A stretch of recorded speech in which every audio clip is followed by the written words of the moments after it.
Hey everybody, what's up? Happy Monday. And since it's Monday, I figured that we talk about something that's extremely polarizing, something that people either love or they hate, and that thing is nu metal.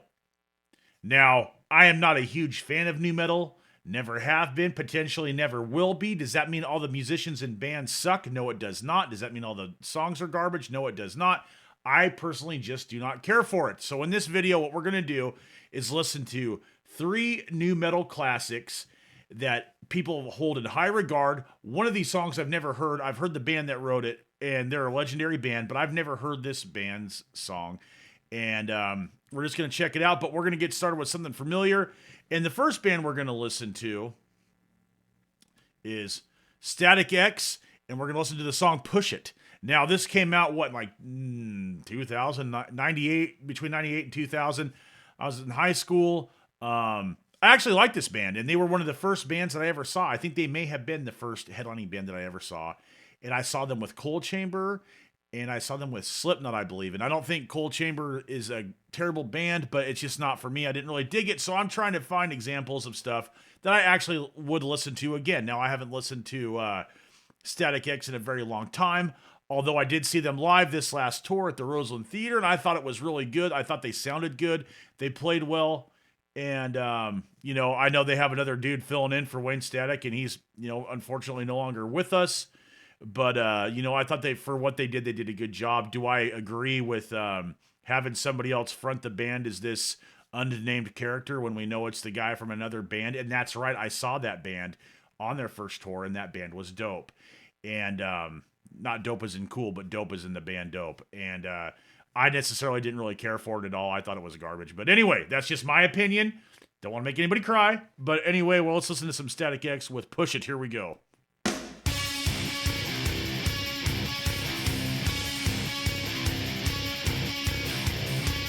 Claymation's cool. Remember the Noid?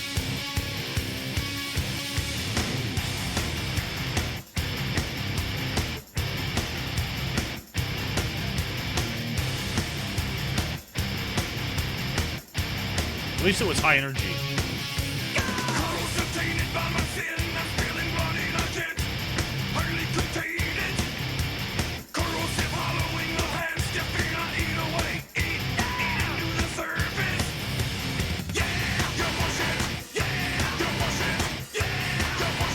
This is high energy, decently heavy. Some death metal. Tony Campus, been a lot of different bands. Remember that dude had a Morbid Angel shirt on when I watched him play, and I thought that was cool.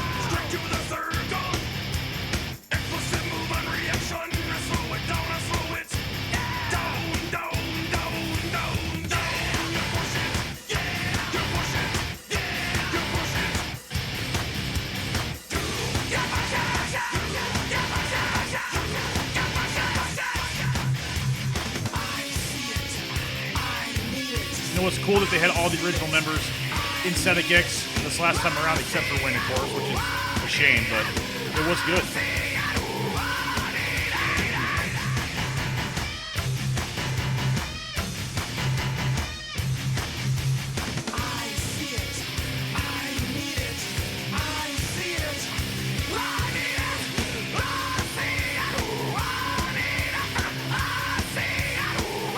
Super simple, but it sounds pretty cool when it's rocking.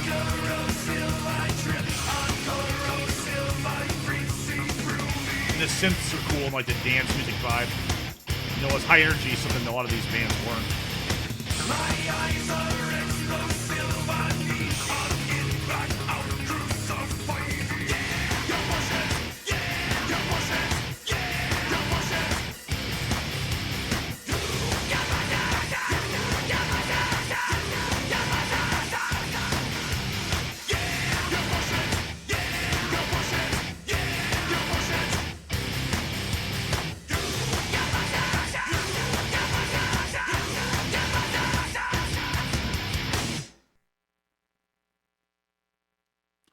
All right, Static X, Push It from Wisconsin Death Trip.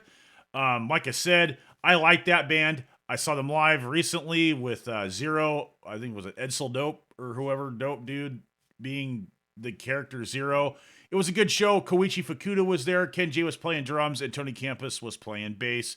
So that was really cool. It was almost the original band, and they're paying tribute to Wayne, which I think is cool. Do I necessarily think it's good to release music under the Static X moniker with a character? Yeah, not in my opinion. I think they could change it and make the name something else, but that's beside the point. But moving on, we're going to listen to another band that I've seen live, and that band is Korn. And I saw Korn at the Moda Center, well, it was the Rose Garden, with Stained, and they were terrible. I don't care what anybody says, that stuff was just a letdown. It was so low energy. I remember reading that Mike Mashak took guitar lessons from Tony McAlpine. I'm sure that dude can play, and I'm sure he's an awesome guitar player. And he's not a bad songwriter. And Aaron Lewis is who he is and does his own country thing, kind of like Kid Rock. But at any rate, was not a fan of Stained, but Korn put on a good show. And we're going to watch Freak on a Leash. I remember seeing them on the Issues tour. Well, Falling Away From Me, that was a song. But anyway, here's Korn, Freak on a Leash. Let's check it out. Crazy. All right, Korn.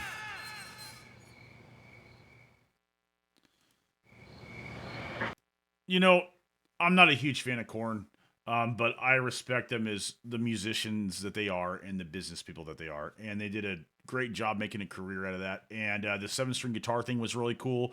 Just recently, Steve Vai had said that Ibanez was going to discontinue the 7-string guitars, but, that brought 7-string guitars to the forefront, and they changed music.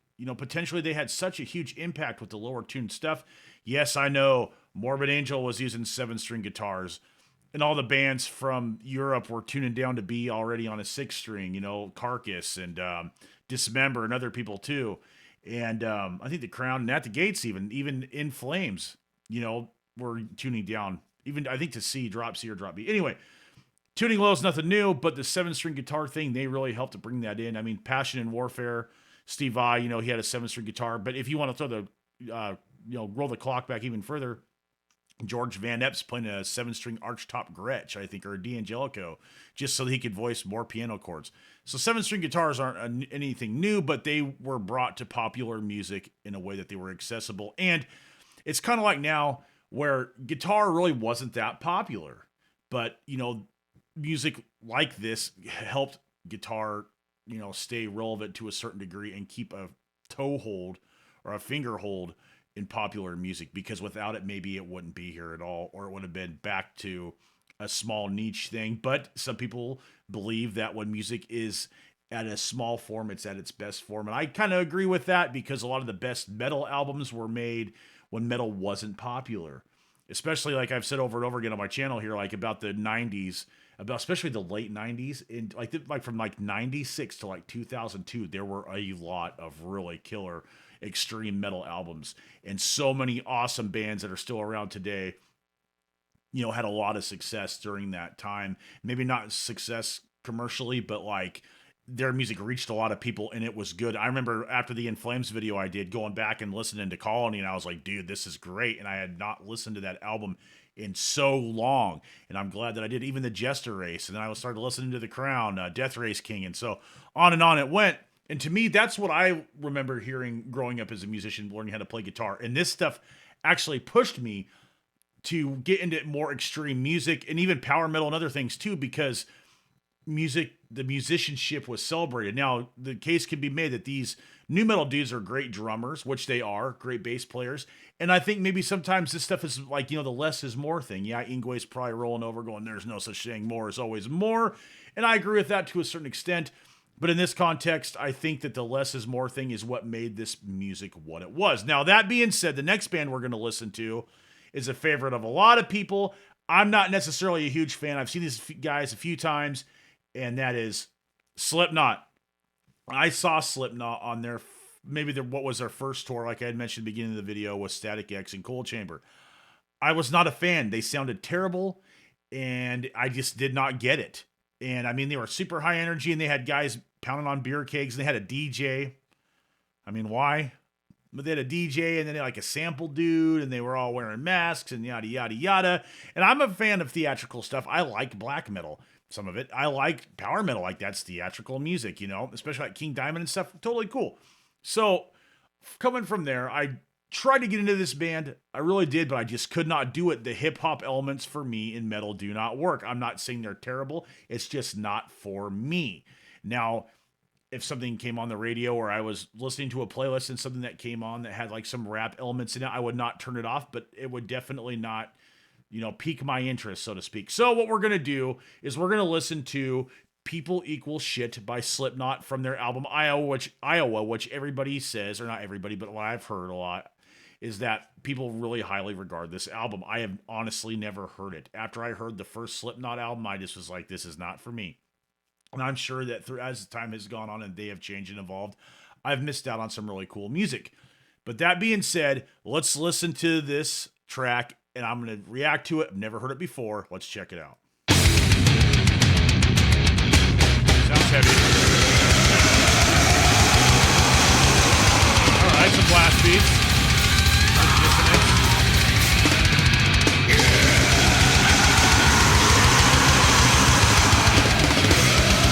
Iowa go.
Okay.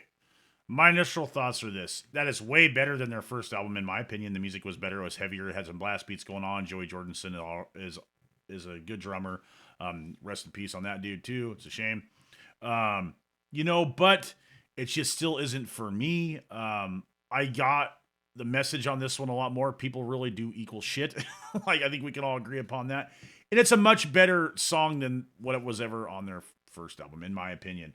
Um, but it just is not, what I like in metal. Did it have some really cool elements? Absolutely. Was the blast beats cool? Was the riffs rocking? Yeah. And you can really hear the influence of like bands like Korn, like, one of the first bands of this genre. And, you can hear that influence in there. I like that they have a little more of an extreme metal influence in their music. On that track, only Slipknot did. And I know that like it was two bands in one, and these guys played death metal or they played, heavier stuff and yada, yada, yada, on and so forth. So I get that, but I don't really understand why we need 9 people. That's just my opinion, for whatever it's worth. I mean, it's great for entertainment, but, do you think in the studio they're like miking up the beer kegs and stuff? I don't know. That's just a lot. But that being said, it helped sell the live thing, and this is definitely a live band. I'm sure when they recorded this album, they all just sat down and went for it. They probably maybe had a click. I don't know. Who knows? But anyway, whatever. Not my cup of tea, but not the worst thing in the world, in my opinion. Are these guys good musicians? Yes. Are they talented? Yes. Do they make good music? Yes. It's just not for me. Anyway, so now we're going to talk about a band that I really do like that was not a nu metal band, that kind of turned into one, and I think their first 3 albums are absolutely awesome. They had different iterations of this band. They came back without some original people. Some original people were there, and then they had some really good drummers, other musicians from the genre in there, and this and that, yada, yada, yada, on and so forth. And that band is Fear Factory. Now, I saw Fear Factory this last year with Static X, and they played great. It was awesome. Did they play all my favorite songs? No, but I am a huge Fear Factory fan, and I could listen to them play for 2.5 hours, 3 hours, and not get tired of it, believe it or not. So, at any rate, Fear Factory's first album, Soul of a New Machine, was a grindcore album with clean singing. It was like Napalm Death and Cannibal Corpse with some clean vocals, and I thought it was really cool. Martyr, a Scapegoat, those great songs. The next album, Demanufacture, huge album, awesome, so many great tunes, and that album sounded great. The production quality was a step higher, and it sounded awesome. And then we had Obsolete, and I was a huge fan of that album. I think that album still sounds fantastic to this day. The songs were good. That Demanufacture, a really good album. So then, after Obsolete, I was super excited for the next album, and that album happened to be Digimortal. Now, I like some of the songs off this album, and this is one of the songs that I like that maybe other people don't like, but it's kind of a nu metal tune, so let's check it out, and this is Linchpin. I like this song.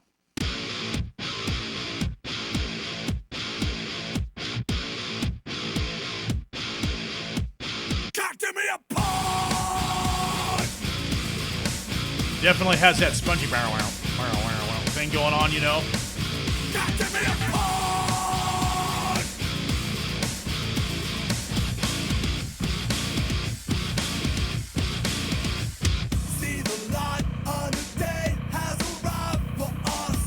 It's a $high video from back in the day. They used double kick too. That was one thing that set them apart. It was still there, noticeable.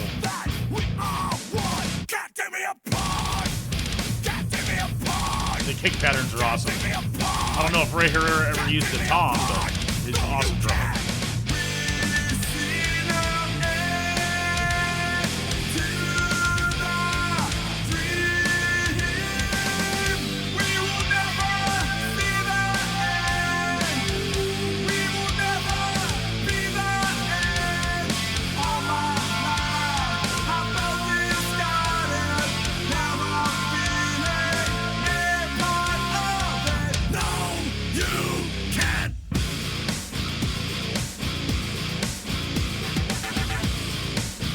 Synths are cool. Without me, you will fade, you will not remain. We are one and all the same. You the machine, a linchpin, hold within a means to our name. Can't you see that we are one? Can't tear me apart. That part's cool. Can't tear me apart.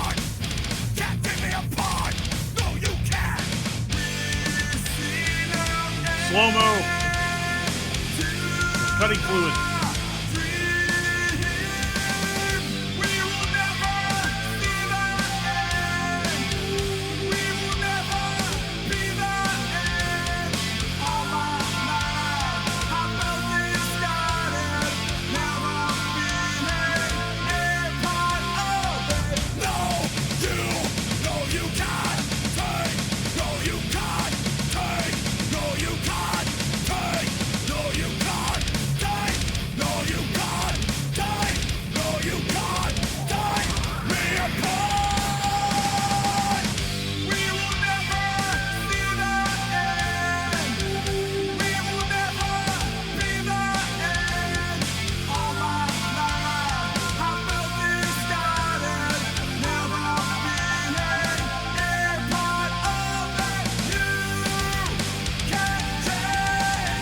I haven't heard this in a long time.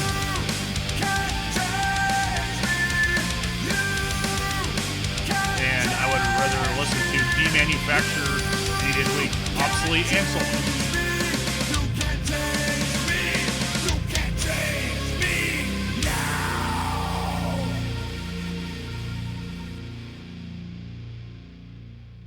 Look, there's some old man's child in there. Right there. Anyway, Fear Factory, awesome band. You know, they had albums later in their career that had like Gene Hoggle on them that were really, really good.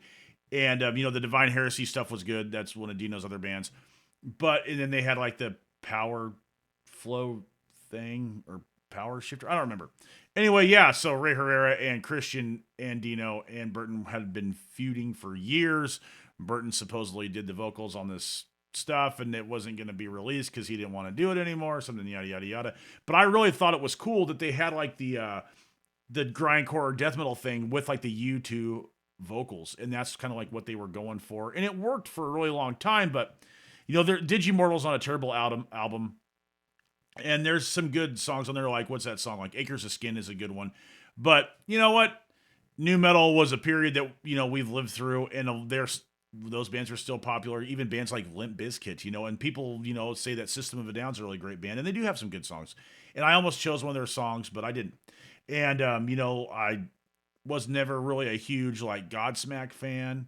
Is that nu metal? You know, I don't know. It just wasn't music that resonated with me because I grew up, you know, listening to, like, Death and, like, Maiden and, Slayer and Metallica, old Metallica, even, you know, whatever, and, you know, Megadeth and Testament and, you know, Pantera and all that kind of stuff. And then that stuff showed up and I was just kind of like, this is like going backwards. And so that's when I got into extreme metal, and I was lucky to have access to that music in my formative years because it really kept me going playing guitar and this and that. But anyway, is nu metal terrible stuff? No, it's not. Is it my favorite thing? Absolutely not. Will I continue to listen to it if it comes on and it's not, you know, something I'm going to choose? But it's not the worst thing in the world. You know, that's just my opinion for whatever it's worth. But anyway, I really appreciate your guys' support. Thanks for watching. Like and subscribe is always appreciated. We got more guitar content coming out. I'm doing the shorter videos, the reels and the shorts with some cool playing on it. That seems to be working really well. Hopefully you guys are checking out the free tab. I've got another interview coming up. We've kind of had to take a break from that for a bit, but we're going back. You know, people are busy right now. There's lots of, you know, music being released and there's plans going on. But the next guest that we're going to have on is somebody that's a good friend, awesome guitar player, and I'm looking forward to that interview. You guys are going to love it. But I got another record coming out soon. It's got vocals. We have other people that we worked with on this one, so it's going to be awesome. We're shooting that video, trying to get that thing done and dialed in and sewn up so we can drop the single. But anyway, I really appreciate your guys' support. Like and subscribe. Please do. And, you know, listen to some nu metal. Have an awesome rest of your day. Right on.